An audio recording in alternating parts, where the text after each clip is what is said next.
بتلا کہ قرآن تیرے گھر اترا یا ہمارے گھر؟ یزید نے کہا یہ آپ کے گھر۔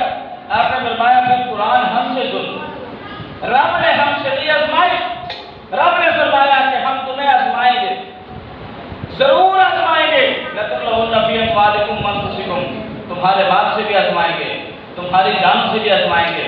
اور دوسرے بارے میں اللہ تبارک و تعالیٰ نے فرمایا ہم ضرور تمہیں آزمائیں گے، دشمن کا خوف دے کر آزمائیں گے، مالوں کی کمی دے کر آزمائیں گے۔ اللہ تعالیٰ نے فرمایا جان لے کر آزمائیں گے، لیکن آگے فرمایا وَبَشِّرِ الصَّابِرِينَ، خوشخبری ان کے لیے ہے جو صبر کرنے والے ہیں۔ آپ نے بتایا رب نے امتحان لیا ہے، ہم رب کی رضا میں راضی ہیں۔ اس نے کہا یہ کیسا امتحان ہے، ہاتھوں میں ہتھکڑیاں ہیں، پاؤں میں بیڑیاں ہیں اور خود کو سچا کہتے ہو۔ آپ نے فرمایا کہ تیرا یہی دعویٰ ہے، اشارہ فرمایا ہتھکڑی کہیں دور جا گری۔ آپ نے فرمایا یزید یہ مت سمجھنا ہاتھ اور پاؤں میں بیڑیاں ڈال کر کہ تو حکمرانی کے تخت پر بیٹھا ہے تو سچا ہے۔ آپ نے فرمایا ہمارا گھرانہ کل بھی سچا تھا، ہم آج بھی سچے ہیں۔ سبحان اللہ۔ آپ نے فرمایا یہ صرف رب کی رضا ہے، وگرنہ یہ ہتھکڑیاں یہ بیڑیاں کوئی ویلیو نہیں رکھتی، اس کی کوئی حیثیت نہیں ہے۔ اب شروع کے اندر یزید نے اشعار بھی پڑھے، اس خاندان کو قید بھی کیا، لیکن آہستہ آہستہ جب واقع کربلا کی خبر لوگوں تک پہنچی، مدینہ میں پہنچی، مکہ میں پہنچی، تو لوگوں نے اس پر لعن طعن کرنا شروع کی۔ اب یزید نے اپنی اس بدنامی کو چھپانے کے لیے، میں بڑا مختصر سنا رہا ہوں، اس لعنتی نے اپنی بدنامی کو چھپانے کے لیے جب ہر طرف سے اس پر لعنت کی گئی تو اس نے ماتمی حلقے بنیاد کر کے کھڑے کی۔ اس نے کہا کہ امام عالی مقام کے ساتھ جو ظلم ہوا میرا قصداً ایسا کوئی ارادہ تھا ہی نہیں۔ اب اس نے کہا کہ اگر اہل بیت کے خاندان والے چاہیں تو جو وہ چاہیں ہم دینے کے لیے تیار ہیں۔ اب اس نے امام زین العابدین علیہ السلام کو بلایا اور کہا کہ جو آپ مطالبہ کریں ہم دینے کے لیے تیار ہیں، اور میں معذرت چاہتا ہوں جو بھی ہوا ہے یہ ذمہ دار اتنے زیادہ ہے، اس کی بوجھ ہے، میرا اس معاملے میں کوئی تعلق نہیں ہے۔ آپ نے فرمایا پھر میری 3 شرطیں ہیں۔ پہلی شرط آپ نے یہ ہے، فرمایا یہ ہے کہ ہمیں باعث طور پر مدینہ پہنچا دیا جائے، جو آپ کا حق تھا، آپ کا گھر ہے وہاں پر۔ آپ نے فرمایا دوسری شرط یہ ہے، آپ نے فرمایا کہ یہ جو ممبر ہے جمعے والے دن آپ نے فرمایا اس ممبر پر بیٹھ کر خطاب میں کروں گا، خطبہ پڑھنے کی اجازت مجھے دی جائے۔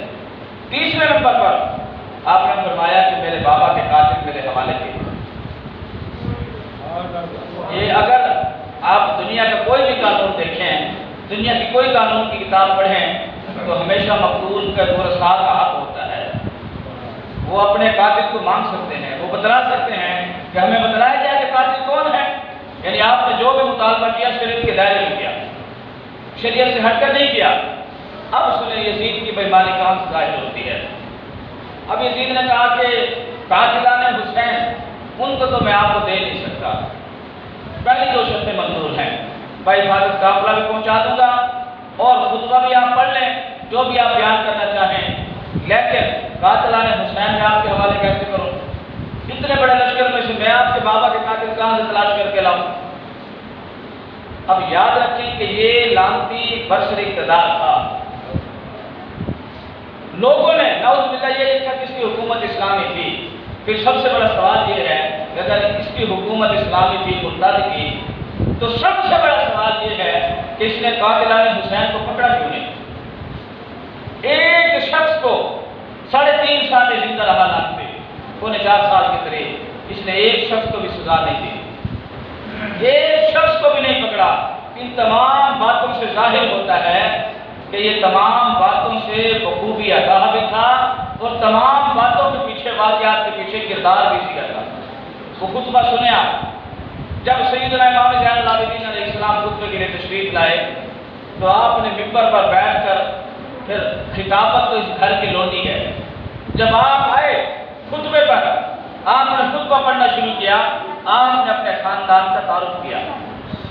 آپ نے فرمایا ہم اس خاندان سے تعلق رکھتے ہیں جس کو رب نے سب سے اعلیٰ خاندان مقرر فرمایا۔ آپ نے فرمایا ہمارا یہ خاندان ہے جس میں رب نے میرے نانا کو امام الانبیاء کا لقب عطا فرمایا۔ آپ نے فرمایا میرے بابا کو رب نے امامت کا تاجدار بنایا۔ آپ نے فرمایا ہمارے میں قرآن نازل ہوا، پردے کی آیات ہماری شان میں نازل ہوئی، ہمارا ہی گھر ہے، آپ نے تمام دن شان بیان کی، تو جو بھی دربار کے اندر موجود تھے وہ رو پڑے۔ اب فوراً یزید نے اشارہ کیا کہ بات خراب ہو رہی ہے، اس نے مؤذن کو اشارہ کیا کہ اذان پڑھو، تو مؤذن نے کھڑے ہو کر جلدی سے اذان دینا شروع کی، اللہ اکبر اللہ اکبر۔ آپ نے فرمایا بے شک اللہ بہت بڑا ہے۔ اس نے کہا اشہد ان لا الہ الا اللہ، آپ نے فرمایا میں بھی گواہی دیتا ہوں اللہ کے سوا کوئی عبادت کے لائق نہیں۔ اس نے کہا اشہد ان محمد رسول اللہ، میں گواہی دیتا ہوں بے شک محمد صلی اللہ علیہ وسلم اللہ کے رسول ہیں۔ آپ نے فرمایا جس نام کو تو نے پڑھا ہے اس نام کا واسطہ تو بیٹھ جا۔ مؤذن بیٹھ گیا۔ آپ نے فرمایا میرا مطالبہ فقط اتنا ہے کہ آج اللہ کے گھر میں بیٹھ کر بتلایا جائے کہ میرے بابا کے قاتلات کون ہیں۔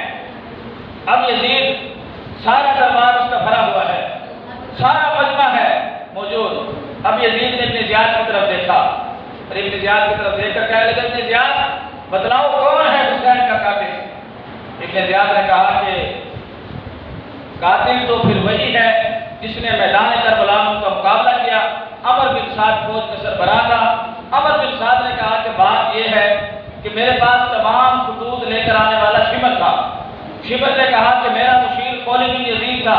خولد بن یزید نے کہا میں نے دیکھا سنان بن انس نے تیر مارا تھا۔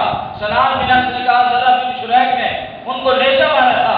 کوئی دوسرے کا نام لیتا، کوئی تیسرے کا نام لیتا، حتیٰ کہ جب آخر تک بات گئی تو اس نے کہا کہ اگر جان کی امان کو تو میں کچھ بولوں۔ یزید نے کہا تو کچھ بول، اگر جانتا ہے کہ قتل حسین کے ذمہ دار کون ہے۔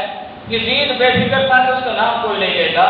اس نے کہا کہ ہمارے تو کوئی حسین کے ساتھ لڑائی نہیں تھی، ہم تو تھے سپاہی، ہم تھے حکم کے پابند۔ قاتل تو وہی ہے جس نے یہ قافلے بھیجے ہیں، قاتل وہی ہے جس نے یہ حکم نامے بھیجے ہیں، قاتل وہی ہے جس نے ان تمام باتوں کا عادت دیا ہے۔ ہمیں حسین سے کیا دشمنی تھی، ہم تو ان پر درود نہ پڑھیں ہماری نماز نہیں ہوتی، ہم تو ان کا نام نہ لیں ہماری زبان پاک نہیں ہوتی، ہماری حسین کے ساتھ کون سی دشمنی تھی۔ تو ان تمام باتوں کا مقصد امام سجاد امام زین العابدین علیہ السلام کا یہی تھا کہ یزید کو اس کے دربار کے اندر گندہ کرنا۔ آپ نے یزید کو اس کے دربار میں گندہ کیا۔ اب حضرت نعمان بن بشیر رضی اللہ تعالیٰ عنہ ان کی ڈیوٹی لگائی گئی جس کو کوفہ کی حکومت سے ہٹایا گیا تھا کہ آپ اس قافلے کو لے کر جائیں، صحابہ رسول ہیں، عزت و احترام کے ساتھ۔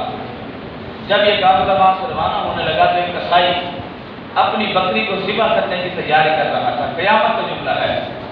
امام سجاد امام زین العابدین علیہ السلام نے یزید کی طرف چہرہ کر کے کہا اے یزید دیکھ رہے ہو کہ یہ جو بھیڑ ہے جس کو قصائی نے حلال کرنا ہے اس کو حلال کرنے سے پہلے پانی پلا رہا ہے، لیکن ظالم تو نے اتنا بھی نہ کیا، ہمارے خاندان کو تو نے شہید بھی کروایا تو 3 دن کی پیاس دے دے، لیکن تاریخ گواہ ہے ہم کل بھی رب کی رضا میں راضی تھے، ہم آج بھی رب کی رضا میں راضی تھے۔ اس نے کہا کہ یہ میری طرف سے کچھ تحفے ہیں، تحفے دینے چاہے اپنی جان میں۔ امام سجاد امام زین العابدین علیہ السلام نے فرمایا کہ کیا تو میرے بابا حسین ابن علی کا سر قلم کر کے مجھے اس کے بدلے میں کچھ مال دینا چاہتا ہے؟ آپ نے فرمایا رب کعبہ کی قسم نہ کل مال کے طلبگار تھے نہ آج مال کے طلبگار ہیں، ہمیں دنیا کی کوئی ضرورت نہیں ہے۔ آپ نے فرمایا ہمارا کل بھی جو عمل تھا وہ رب کی رضا کے لیے تھا، میدان کربلا بھی رب کی رضا کے لیے تھا، آج جو عمل ہے وہ بھی رب کی رضا کے لیے۔ تو آپ وہاں سے روانہ ہوئے تو انشاءاللہ کل یزید کے جو کردار ہیں کہ فقط واقع کربلا پر اس نے اکتفا نہیں کیا بلکہ مکہ مدینہ پر حملہ کرانے والا بھی یزید ہے، اور اس کی وجوہات بھی بیان کی جائیں گے۔ اس ظالم نے مکہ مدینہ پر حملہ کیوں کرایا؟ مسجد نبوی کے اندر 3 دن تک اذان نہیں ہوئی، گھوڑے بنوا دیے گئے، اذان تک روک دی گئی، نماز روک دی گئی۔ 1700 صحابہ کا قاتل یزید ہے۔ صحابہ رسول حضرت سعید ابن مسیب ان کی داڑھی تک کو نوچ لے گیا۔ ظلم کی بے انتہا لمبی فہرست ہے، کل انشاءاللہ اس کا بیان بھی ہوگا، اور انشاءاللہ ابھی 2 مقدس ہستیاں ان کا ذکر پاک باقی ہے، جن کے بغیر واقعہ کربلا نامکمل ہے۔ ایک ہے ثانیہ زہرا سیدہ زینب سلام اللہ علیہ کا، اور ایک ہے واقعہ کربلا کے عین شاہد، عین گواہ اور امام عالی مقام کے لخت جگر سیدنا امام سجاد امام زین العابدین علیہ السلام۔ واقعہ کربلا کے بعد جس انداز سے آپ نے زندگی گزاری، قیامت ہے وہ زندگی بیان کرنا۔ واقعہ کربلا کے بعد آپ نے کبھی ٹھنڈا پانی نہیں پیا، کبھی گرم روٹی نہیں کھائی، ہمیشہ دن میں روزہ رکھا، رات کو مصلے پر گزاری، حتیٰ کہ مریدین چاہنے والے وہ کہتے حضور پانی تو پی لیں، تو آپ فرماتے کیا وہ پانی پی لوں جو میرے خاندان پر بند کیا گیا؟ وہ کہتے کھانا کھا لیں، آپ نے فرمایا وہ کھانا کھا لوں جو میرے خاندان پر بند کیا گیا؟ لوگوں نے کہا کتنا روتے ہیں؟ آپ نے فرمایا یعقوب کا ایک بیٹا جدا ہوا تھا، ایک بیٹا 40 سال تک جناب یعقوب روتے رہے، آنکھوں کی بینائی چلی گئی۔ آپ نے فرمایا میں نے 72 سال آنکھوں میں سفیدی آ گئی۔ آپ نے فرمایا میں نے 72 سال قربان ہوتے دیکھا ہے، خاندان نبوت کے 30 خون قربان ہوئے ہیں۔ آپ نے فرمایا اس کے باوجود تم مجھے دیکھ رہے ہو، میرے صبر اور میرے استقلال اور میرے حوصلے میں کبھی کمی نہیں ہے۔ آج کی محفل کے بانی جناب عزت